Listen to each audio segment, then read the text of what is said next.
DreamHack Open is brought to you by Intel, Corsair, MSI, and Monster Energy.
He knows that the second player is going to peek in cold, and that peek is beautiful. With 4 teams already through, and 4 teams taking an early exit from the tournament, the last day of the DreamHack Open 4 group stage saw 8 teams battle it out for a spot in the upper bracket. First up, we saw OG battle their new nemesis Fnatic. The team started off by stealing each other's map picks on Mirage and Inferno, before giving the viewers a brawl to remember on Overpass. And a third out of nowhere! How is Flusher still in this round? Who may be able to get the frag? This has been flawless! Oh my god! And a 50% knife kill success rate for Flusher. Oh, for God's sake. In a parallel digital universe, the matchup between Heroic and G2 went to a full 3 maps, as G2's lack of experience on Overpass made them vulnerable to the Danes. But Jax fired up and gave his squad the boost they needed to secure their place in a playoffs head-to-head against Big. Tess's trying to stick it, has his head blown right off. Nearly damn near tied now. Gideon controlled the himself, he got it killed, he did some damage. And I think he has a chance at this. Get the 4K, get G2 back on the board. He's going to close that distance and execute Tess. NIP got rematch revenge against Sprout, as returning star Nork proved he's the piece of the puzzle the ninjas need to edge it over the competition, with Sprout appearing to misplace their identity, losing them a spot in the upper bracket. This is such a risk, but such a good spray down.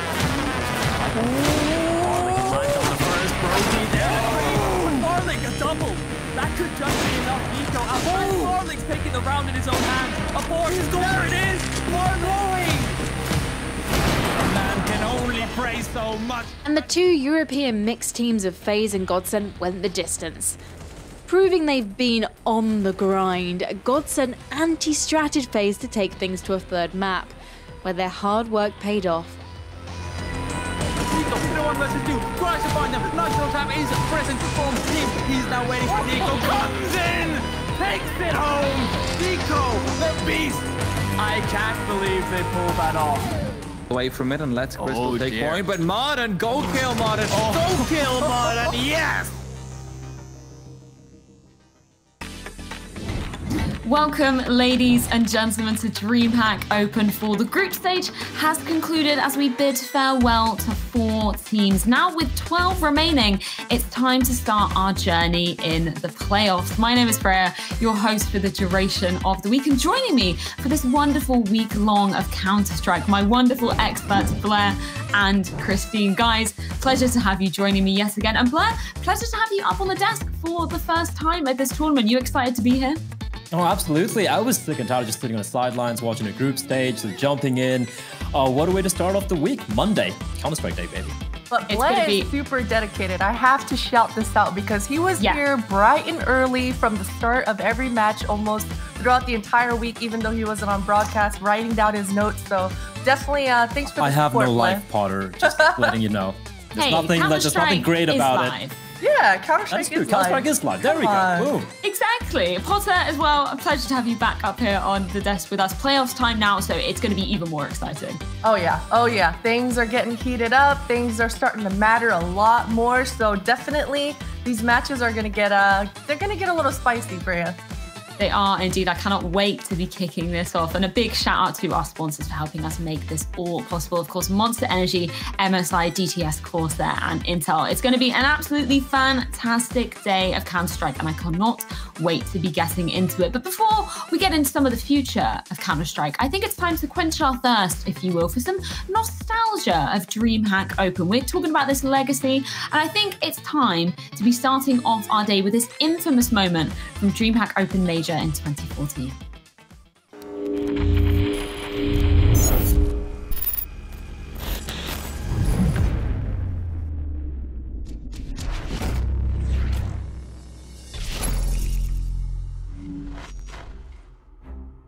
They look shattered right now. Fnatic, this is definitely, I mean, when you come off of a streak like they've had... A key element to professional CSGO games are various boosts. They sometimes blow our minds when we see them performed in professional tournaments. However, there is one specific boost that we all remember. The most controversial one of all time, the Olof boost. It's definitely a huge confidence boost now for them, especially when they need it, but look... In the quarterfinal of DreamHack Winter 2014, Fnatic was fighting for their survival versus the Frenchmen of Team LDLC. Oh, it's hard not to love what Fnatic are doing right here. LDLC, they just lost the round to it, and they still are not sure. They're just getting fired at. They're going down. Olofmeister, they have no idea. Obviously, we did something that had never been seen before, and a boost of that importance has never been shown before, so... The three-man boost gave Olof never-before-known vision over the map that they could use to their advantage to turn around their fortunes and win the match. The story could have ended there. Sees it coming. They've accounted for this, Fnatic. They're one step ahead. LDLC decided to file a complaint suggesting that the boost the Fnatic player was using was against the rules. Game admins decided that the last map was to be replayed the next day. Before that happened, however, Fnatic chose to withdraw from the tournament and forfeit the game. The reaction from the audience and supporters had been overwhelming.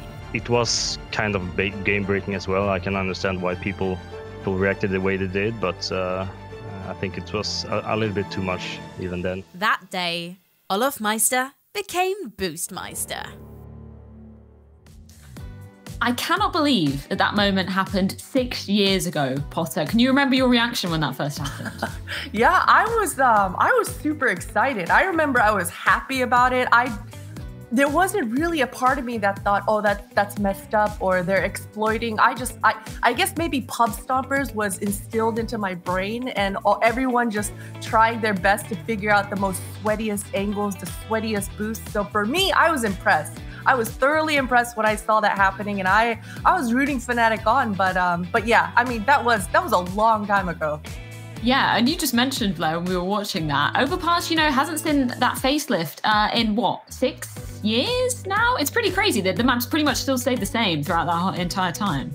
Yeah, which is kind of crazy when you talk about maps which haven't had a visual upgrade. Mirage comes to mind, but rightfully so. The map's been around for a long time. It hasn't really had the facelift like a DOS 2 or a Nuke or all the other maps have had. But Overpass has kind of remained unchanged. Yeah, a few changes here and there when it comes to the layout of the map, but overall, I feel like it'd be cool to see Valve kind of like revamp both Mirage and Overpass, which I hope they do.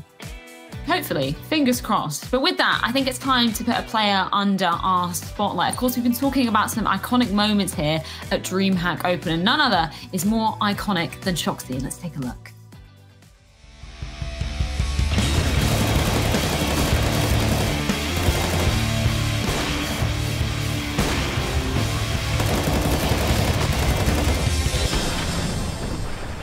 AK-47s, they smoke off spawn, they Molotov the boosted position as well to make sure there's no players waiting. The Guardian and Shoxy push through with the UMP. What the hell? He's going for 4 kills here. The USP could be enough. That is absolutely magnificent from Shoxy. And now we've got Olofmeister left in a compromised position. It's the ace. I can't believe it. It's the UMP, Alex, of all the weapons. Yeah, I got the SMG this run, so so it's gonna be really tough. I need to play contact, and when I see the double smoke, I know they are going out. I don't have any flash or whatever. With my SMG, I'm gonna be anyway useless in city.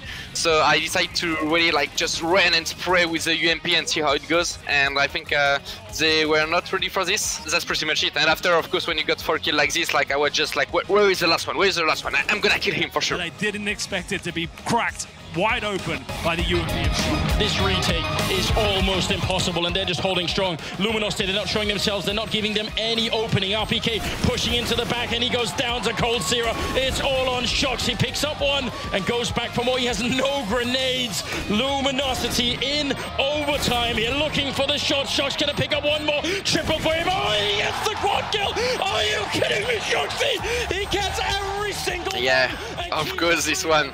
That's gonna be a 1-on-4. I know there is one banana, and I need to kill him fast if I want to play the clutch. Otherwise, it's gonna be too hard for me to defuse and stuff. And the clock is running. Tell me the information that there are 2, then I kill him and just defuse the bomb. One of the maddest retakes I have ever seen. It's wonderful to be able to get inside the mind of Shocks there. Posse, you had a few notes on that last clip, didn't you? Yeah, you know, I mean, Blair also mentioned it first, is that sometimes in Counter-Strike, you can do everything right, but you still lose the round. So it's such a feels bad. You saw it there, LG doing the post plant almost to perfection, but Shock's quick thinking, quick reactions, and he's rewarded for it. So definitely, that's such an iconic clutch coming out from Shocks. And it's amazing. Shocks is one of those players that, you know, when we see him getting comfortable, Blair, that's when he really, really starts to shine. You know, he's got that room to work with inside the server. I mean, the guy is a legend, right? He's been around for so very long, and even with playing in a team where, I mean, he's got the likes of, I mean, look at the players he's playing with, right? He's still able to step it up, and you know what? I still want to believe. I know Mainnet keeps mentioning it again and again. It's like, Shocks is back, baby. I want to believe he's going to come back again to the level we all know he can achieve. Well, I think it's time to move on to our topic of the day here at DreamHack Open 4. I love these segments, and especially this one, because now we're going to be discussing what players are doing when they're not playing or practicing. So let's hear a few words from some of our players here at Open 4. My time outside of Counter-Strike is mainly about having some good time with my family and my girlfriend. Apart from that, obviously playing other video games with all of my friends, but also cooking is something that I like to do a lot. So that is basically what I spend the most of my time with, and like making sure that my apartment looks clean and nice and everything, making sure that I have control of my life in these circumstances. I like to spend time with my girlfriend, just go for the walk, sometimes go to cinema, but right now it's hard because of Corona. But besides of that, I like to go to the gym, play some PlayStation games, and that's all. Like after practice, I may be going out and like to eat with my friends. That much outside of the computer, if I'm gonna be honest. Well, not much to say there from Berlin. You know, he likes to eat, he likes to play Counter-Strike player. That sounds like a pretty good life. He's got friends. That's more than I have, so I'll give him that. Well, Potter, when you were playing professionally, what did you do to like chill yourself out? You know, after a hard day of practice, a hard day of officials, where would you go to be chilling out and relaxing? That's a good question. Probably move over to like Fortnite or ARAM on League of Legends. You know, a different game that doesn't matter so much, but I'm a true gamer, man. I was still gaming when I wasn't gaming. So it was just always on the PC, always grinding out video games. So yeah, just more games. Yeah, I feel that, you know, when you've had a bit of a tilting evening of Counter-Strike. I mean, I'm at LEM level, so, you know, nowhere near your peak, Potter, when you were playing professionally. But, you know, when you've had a bit of tilting night, I go to TFT, something like that. Where are there any games that you like that are sort of a bit more chilled out? You can kind of pea-brain, relax a little bit while you're playing them. I played Doom to chill out, which is not exactly ideal because I get anxiety after that. I wish I was more like Potter. She goes fishing. Like, Potter, you go fishing. Yeah. Does that like really help like tone everything down? Like you breathe like, I screwed that clutch up, but at least I'm fishing right now. Does it calm you down? Yeah, no, it does. I mean, it's therapeutic, man. One with nature, you know, walk outside, you see the water, you see the sun. Good graphics. Yeah, it's good graphics. Super HD. I like that. I like that a lot. You know, getting outside, getting some fresh air, it's very, very crucial for you to be feeling, you know, relaxed and refreshed when you go inside the server. But of course, we can't talk about relaxing for too much longer as we have some games ready to be getting underway. We've got an absolute banger of a series to be jump-starting our playoffs here at DreamHack Open 4. The Mighty Danes are on the horizon, but can the gods reign from above in our first best of three? It's Astralis versus Godsend after this.